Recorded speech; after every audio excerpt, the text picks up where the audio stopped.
Garrett Nussmeier met with the reporters yesterday. I was there at Football Ops, and it was the first time we talked to Garrett since SEC Media Days in Atlanta. That's odd to me that Garrett has not come out to player interviews. We've had a number of those. I think like 4 or 5 times we've talked to players, and Garrett has not come.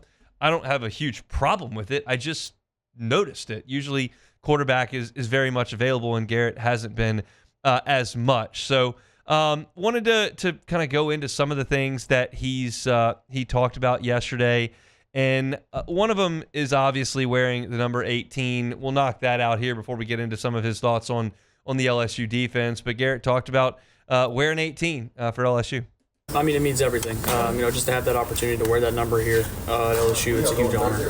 Something I'm very grateful for, very thankful to be selected to wear that. And so I wear it with a lot of pride, and I'm going to do everything I can to step up to it and make sure that I represent it the right way. Look, I talked about this on Monday. I just feel like that guy and that number makes a lot of sense, and I'm good with it. It's not going to result in more wins or losses. I think the most important thing for me is that the guy that the players and the coaches respect enough to give that number is the guy that's taking the snaps, is the guy that is making the decisions in crunch time for the football team. And you can do that wearing number 9. We saw that pretty successfully in 2019. You can do that wearing number 5. We saw that pretty successfully in 2023. I think you can do it at 18, and I just feel good about him wearing that number. So that was something I wanted to discuss at the beginning, but I think there are some more impactful sound bites here from Garrett yesterday. I asked him specifically about the defense in camp and it kind of throwing some punches back at the offense. That's not something we have seen the defense do over the last 3 camps. So he told me what he thought about the defense and their competition day in and day out. It's been awesome. I mean, it's definitely been the most competitive fall camp that I've been a part of since I've been here. Just going back and forth at each other. Offense wins a day, defense wins a day, and I think that's something that's so healthy and so good for our football team.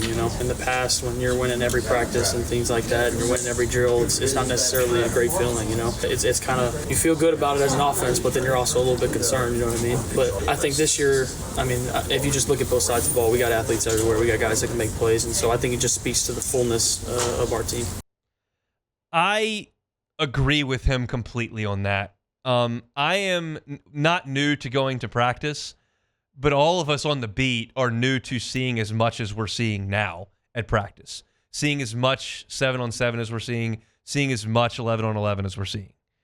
And for me, I'm now drawing on those experiences. I'm drawing on what I watched when Jaden Daniels went out there and torched that team consistently in 2023 in camp. I drew from that experience. It seemed odd at the time, and it was a harbinger of things to come. And I feel the same way about last year when I thought, man, they're not covering anybody, and Miller Moss went out there and threw for 370 yards. And I feel like this time around, the defense absolutely stepped up to the plate. Now, I have my concerns about the offensive line. I'm going to talk about that in a second with what Garrett had to say about him. But, I think that we see enough that's not just running through cones where you can't really tell anything in the Les Miles era. We can see some stuff now. And I think some of the things that we bring to you have some substance behind them. And one of them for this go-round with camp was the defensive guys are playing better than I have seen them play in the time we've watched as much 11-on-11 as we've seen. And Garrett spoke about facing what we think is going to be a good defense every day during camp. It's been awesome, when you're practicing against a good defense, it helps. It's also Coach Baker, he is an unbelievable football coach, and so going against him every single day, I feel like he'll do things just to try and mess with me, and you can see it, so just it's a challenge every single day, and it's helped me not only to grow as a player, but also to approach practice how I have to approach games, and just making sure I come to work with the right mindset every single day, no days off, because if you do, they're going to embarrass us out there. I mean, he's right. If we don't come with the right mindset, that defense can embarrass you. And I thought at times the defense just dominated the LSU offense. And a lot of that is up front. And I have a few things that I want to talk about with this topic, because it's been the topic of the last 3 weeks of camp, is what about this offensive line? What about this defensive line? What are we supposed to take from the fact that they're struggling to run the ball at times? What are we supposed to take about the way they're winning up front with the defense? Is the defensive line that good? Does the offensive line have its issues? And I have my thoughts on it, but I think the quarterback's take on it is a little bit more important. So we'll talk about Garrett and what he's seen from the offensive line facing that good defensive front. I think they've done an unbelievable job. I think Braylon Moore has done a really good job stepping into that center role and being kind of the catalyst of that group, and Josh Thompson as well coming in. And I think you see the young guys stepping up a lot, who have done an unbelievable job just embracing their opportunities. And so I got full confidence in those guys. I'm ready to see them finally prove it, and so it's something I'm very excited for. Here is my take on the defensive line and the offensive line. I've settled on this, and I will learn a lot more on Saturday than I will have the last month. But this is my take from watching it. You can take it as gospel. You can take it as a guy who has no idea what he's talking about. But here's my take that I've settled on.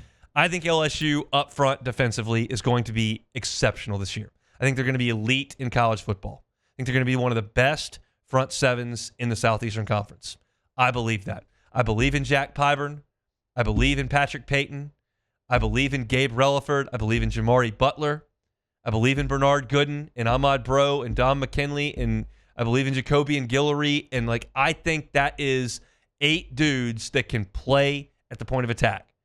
Clearly, I believe in Whit Weeks. Clearly, I believe in Harold Perkins. I think West Weeks going to do a fine job. I think LSU is elite on the defensive front. I think LSU is struggling at the offensive line. I think that. And I think that they're going to have to do some things to try to shield that away. And I believe it's going to cost LSU a game or two because they don't run the ball well enough and Garrett's not protected well enough. Is that Saturday? We'll see. Is that against Alabama on the road? We'll see. Does Ole Miss or Florida have enough to get you at the point of attack? We'll see. I don't think LSU is going to be awful on the offensive line. I think they have issues. I don't think they're nearly as good as they were last year. That's my opinion. Again, we're going to learn more on Saturday. But I will tell you this. Garrett Nussmeier has practiced against what I believe is an elite defensive front against the offensive line that's going to be in front of him all year for a month. And he has dealt with pressure. He has dealt with commotion in the backfield. He's dealt with all this and had practice doing it. Now, it's a different beast when they come at you and they can hit you. I get it. He knows right now nobody's hitting him. But he has had a little bit of time to practice that. He didn't get a lot of practice at that last year. He didn't get hit very much. He didn't get pressured very much. So this camp was probably a little bit eye-opening to him, and hopefully that's prepared him for Saturday. But I think that's where I've landed on those two units going against each other a lot. I don't think that LSU's offensive line is atrocious and they're propping up a mediocre LSU defensive line that just looks good because of that. No, I think LSU's defensive line is that good. But I think that the offensive line has got its issues. And we'll see. But Garrett is speaking confidently about them. So is Brian Kelly. Again, we'll see. Now, this is a good answer as well from Garrett, talking about the vibes in the program. There's one piece of this answer, and you'll hear it, where he talks about the vibes as game day approaches. And you got to like hearing this from the quarterback.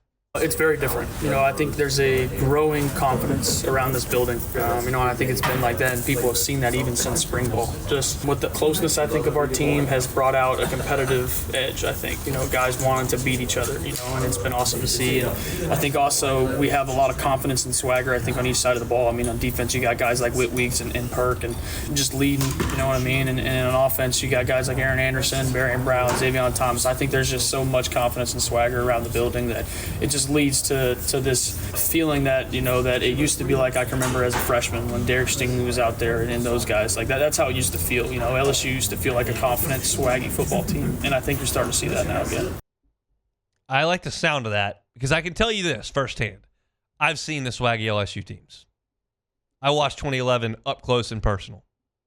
I work with one of those guys every Saturday during football season in BT.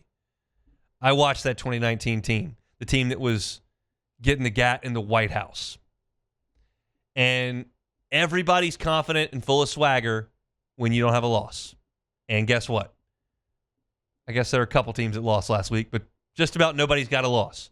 It's easy to carry yourself with confidence and swagger when you got a 0 in that loss column, and everybody's got that right now. We'll see what happens when they get out on the football field. But I like the sound of it.